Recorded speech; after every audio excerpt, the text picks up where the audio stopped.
the reason why they don't want to I don't know exactly the reason why they don't want to let Mr. Jeff Ford out, but I know the reason why they don't want to let Mr. Larry Hoover out is because political reasons. When they seen what he did and he made all the brothers and they picked up everybody and start them to gather them up to go vote. To believe like Century 21 or something like that. Yeah. And they seen like they seen that okay, he got the power to gather and that could switch the whole political game. You know what I'm saying? It could switch the whole political game. And so it's like we really think that they don't want him out. Well, we know they don't want him out because of political reasons. You know what I'm saying? And so that's why we call them prisoners of war. What you were saying, yeah, it's all political. It's not nothing that got anything to do with. He did his time. You know what I'm saying? You know what, Mr. Israel say he was set up. He was set up. Who, Jeff Ford? I would like to ask you what Mr. Judah is saying. I believe is correct, but you know what? I'm not the one being interviewed. There's a program called the COINTELPRO, okay, that was set up by President Nixon and run by J. Edgar Hoover that set up and sent spies in the game. So do you think that the COINTELPRO that they say this is not in existence anymore exists? If so, do you think it's a possibility that it's set up? The program by the CIA was set up to destroy Larry Hoover and Jeff Ford. Yeah, and I think so. I don't think everybody that was involved with them was there for the right reasons or there to help them out. Those are called plants. You know what I'm saying? They put them in there to find out what's going on, and they create mutiny within the mob or set them up, just like he said. And I believe it was plants because it's too many people to when you dealing and you are in a higher position in an organization like that to watch everybody or to know everybody. You know what I'm saying? Because I think it's still going on to this day. It's still going on to this day. You probably got that. The family is so tight on who they deal with because they don't trust everybody.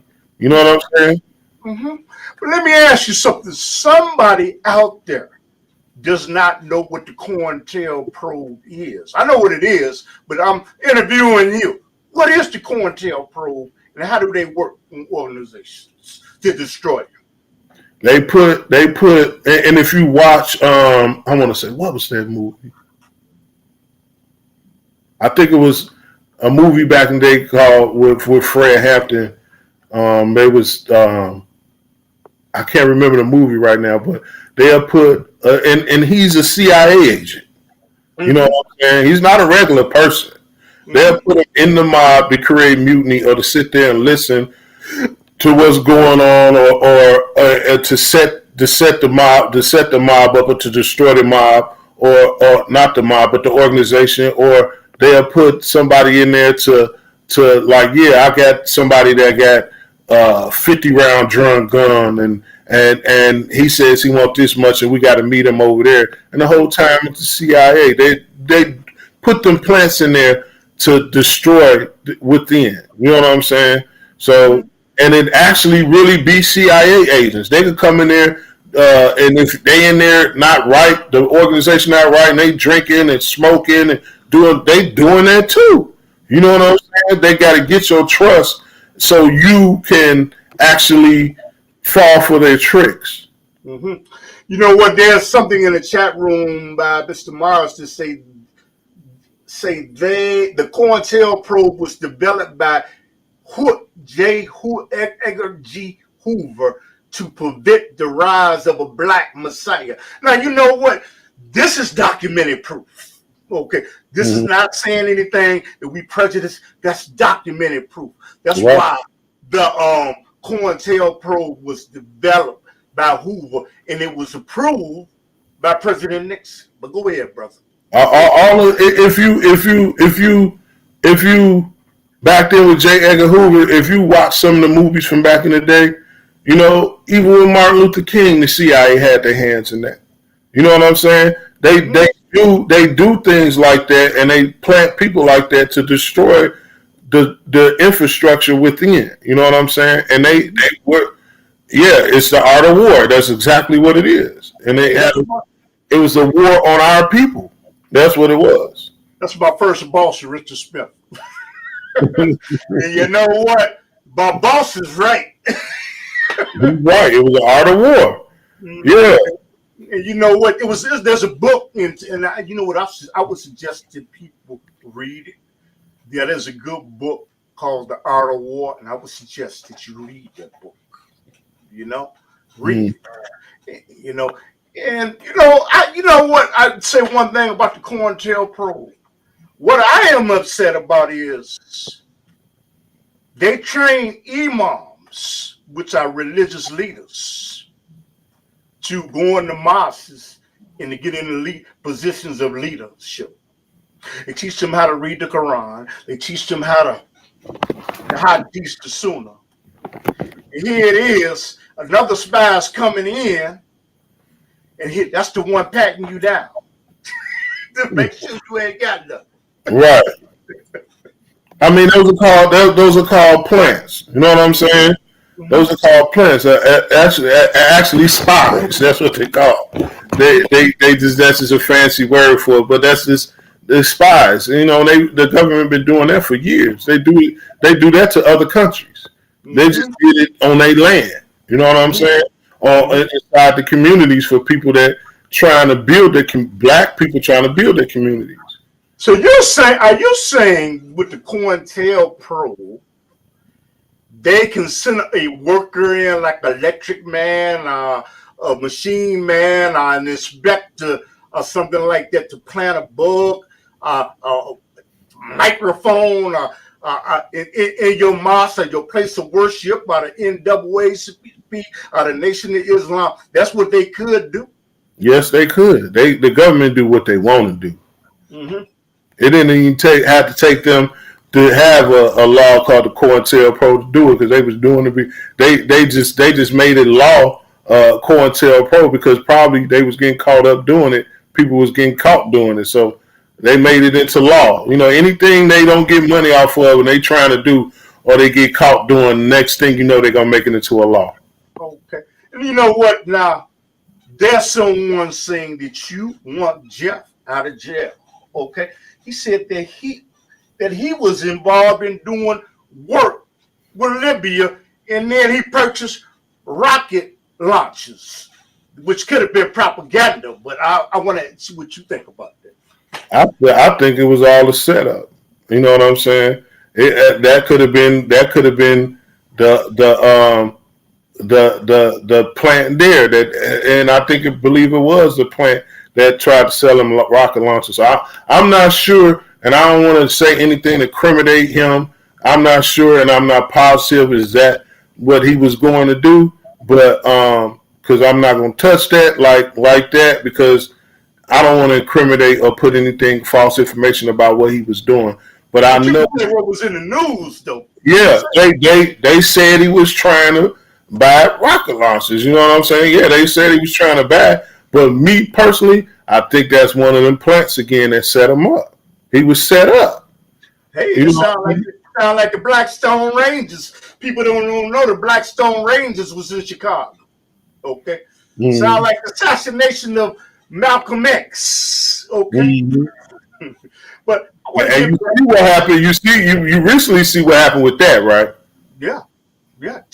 Educate the people that don't know. It's recently information came out that it was I believe the CIA that had something to do with him getting killed. And they was saying it was like Farrakhan or whatever for years, and now it just came out, and it has been out, and his daughter was gonna expose them, but all of a sudden she ended up dead in her home by no suicide, or they just saying she died. I guess. You know what was ironic about that? Now I read, She died the same day that they exonerated the gentleman that killed Malcolm X of the Nation of Islam. So is that a coincidence? I'm asking. You say you asking what? I say, was that a coincidence? The same day that they were exonerated, forgiven for and saying they didn't have anything to do with Malcolm X and it was official. You know what?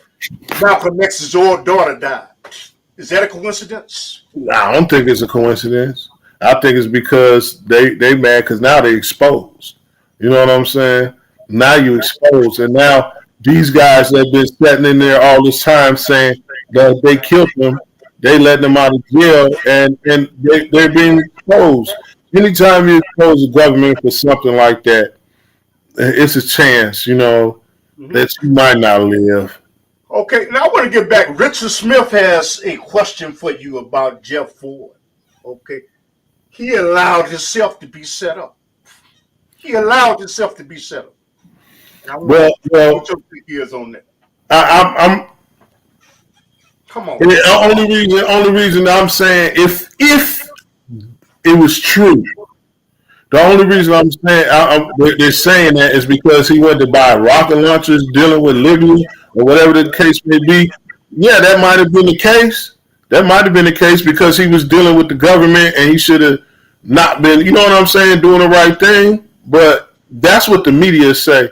And I'm just saying, I just know what was read. I mean, what was put in there, and I read it. But if you're saying like that, yeah, he allowed himself to get set up. If he was going to buy rocket launchers or whatever, put him in jail. Yeah, you might be right. If you're saying he shouldn't have been trying to buy it. But other than that, how he allowed himself to get set up? I don't understand that. Whole thing could be a lie. Yeah, the whole thing could be a lie. I'm saying that because you know what? I know who control. I got an idea who controls the news agency and try to destroy people that are influential towards people of color. That's my personal opinion. But I'm interviewing you. You know because they do that and they try and destroy people of color and our rising leaders is because they don't want to see us united. They don't want to see black people wake up and say, okay, if we all stick together, we don't need these police in our neighborhood. We could police our own neighborhoods. We could feed our own people. That means now you're starting to deal with the government's money and when they be putting all these police in these neighborhoods and to control them, like jail is a big stop. So when you start dealing with that, you're dealing with their money because you can't get on Robinhood or one of these sites and not that I know of and go buy stock in jail. It's these billionaires and the government, people in the government, millionaires that have stock in that. So yeah, you messing with these people money when the main target is us that they're herding like cattle.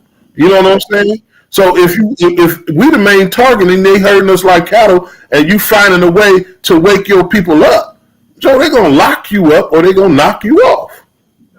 You got another question in here, okay? Oh, I'm straining without my glasses. I don't like to wear the glasses because I'm in denial, but it puts a glare.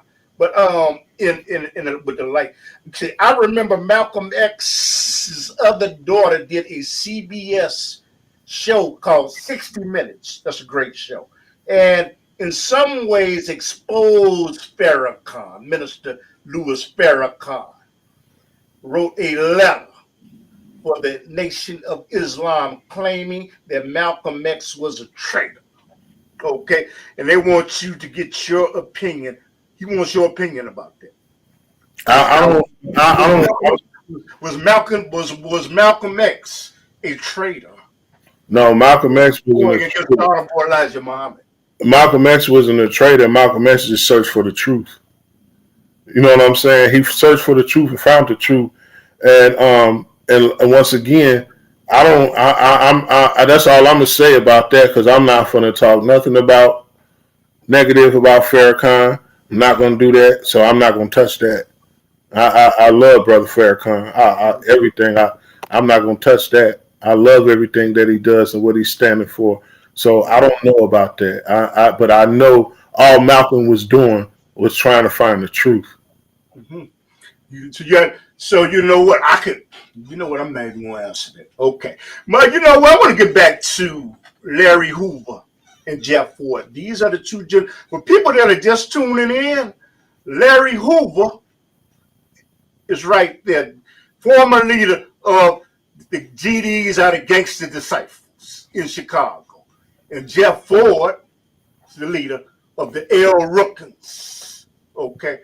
And you know what? We're advocating that they get out of jail. Because, and you know what? My question to you is, do you believe that Larry Hoover and Jeff Ford, if they was let out of jail, that they could influence some gang members to drop their guns and go back to school because they have the ability to speak in a language that the preacher does not speak in, that the imam does not speak in, and the cardinal does not speak in, and the priest does not speak in. Do you believe that they have the ability to do that, to persuade some people? Most definitely.